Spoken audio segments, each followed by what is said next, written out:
The State Department says Russia is violating an international nuclear treaty by not allowing inspections of its nuclear facilities. Lynn Rusten is Vice President of the Global Nuclear Policy Program at the Nuclear Threat Initiative. Lynn, welcome to the program. Thank you so much for having me, Mimi. So how significant is it that Russia is refusing to let American inspectors in? Well, this is really very significant because it's tearing at the fabric of the treaty, which has been in force since 2011. It's been operating smoothly. And now that the pandemic is under control, it's time to get inspectors back on the ground there and here so that we can verify that the Russians are doing what they're supposed to do under the treaty. So let's talk about that treaty. This is the New START treaty. Give us an idea of what the treaty calls for and how long it lasts. Sure. So first of all, just to remind people, the United States and Russia have 90% of the nuclear weapons in the entire world. And so they really have a responsibility to manage their nuclear stockpiles responsibly. Part of that is an agreement, this agreement, which limits the number that they can have and permits an ability of the other party to verify that they're complying with the treaty. This treaty came into force in 2011, and it will expire in 2026, so it's a 15-year span agreement at this point.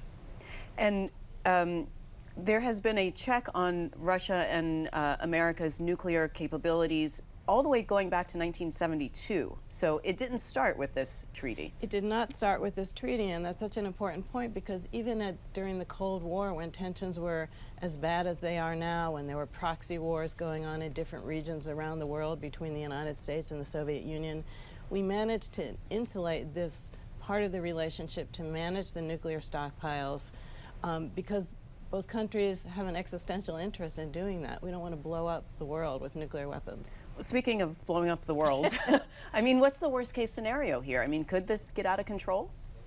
Well, I mean, it can get out of control in terms of it's the unraveling of the security architecture that really puts guardrails around the competition between the United States and Russia in the nuclear arena, and many other treaties have already fallen by the wayside. And so it's very concerning that this agreement now is no longer apparently insulated from the tensions in the relationship over Ukraine, and it's becoming a pawn in that conflict. It's dangerous. It's dangerous for us, it's dangerous for Russia, and it's dangerous for the world. And they're even refusing to talk about their non-compliance, so they won't even come and discuss it. Yeah, and that's the big problem, because what this really is about is under the treaty, both countries can conduct 18 inspections a year in each other's country, which is pretty amazing to have, you know, United States inspectors literally land at a Russian base and inspect missiles and missile silos and that kind of thing, and vice versa. That was all going smoothly even after Russia invaded Crimea in 2014. It still was going on quietly under the radar in a very business-like fashion. And then the pandemic hit, and both countries just mutually agreed that they would stop conducting the inspections. But now that the pandemic is under control, it's time to talk with each other about, okay, what are the procedures, what are the COVID protocols that we need to follow, and there are some details to work out. But the Russians, although they initially apparently began that conversation with us, they have now stopped it because they're not prepared to resume. Is there anything that the State Department can be doing, in your opinion, that they're not doing to get Russia back to the table and into compliance? I think they're working very hard at exactly that, trying to make the argument that, look, this is not a favor to the United States. This is in your mutual interest. You're also foregoing the opportunity to inspect here. I think they're also working with countries around the world who have an interest, and this isn't just our allies, who maybe Russia isn't as concerned about, but countries like China. Countries like India. I did want to ask you about China specifically. Okay. Do they have enough influence on Russia to pressure them to come back? And is that in their best interest? Well, I think they do have influence. Whether they'll use it in this case remains to be seen.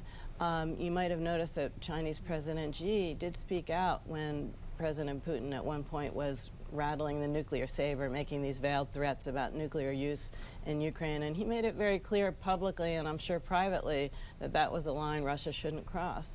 So I would hope that China is also going to use its influence to encourage Russia to get back to the negotiating table with the United States. And you mentioned India, which is a nuclear power. Well, they're an unrecognized nuclear power, but there's also a whole group of countries that don't have nuclear weapons that are really trying to hold their feet to the fire of the countries that do have nuclear weapons, because they have an obligation to continue to limit and reduce nuclear weapons. So that's also a set of countries that Russia is trying to court and cares about that can't be happy about this. Is it likely, Lynn, that anything happens while there's hostilities going on in Ukraine? It's very hard to predict right now. I think to the extent that President Putin is trying to use this as leverage, I think it won't work, because the United States really wants to conduct inspections and is open to the Russia inspecting, but I don't think we're going to give them anything else for it. So I think the question is whether at what point Russia will decide it's in its own interest to keep this treaty from unraveling. And if I might add, it is important to say that Russia is complying with the central limits of the treaty. So right now, no one's saying that they're trying to break out of the treaty numerically. But over time, our ability to confirm that they're not will erode if we can't get boots on the ground. All right, Lynn, thanks so much for being on the program. Thanks for having me. Thanks for watching. If you enjoyed the video, give it a thumbs up and subscribe to our channel so you don't miss out on any future Government Matters interviews.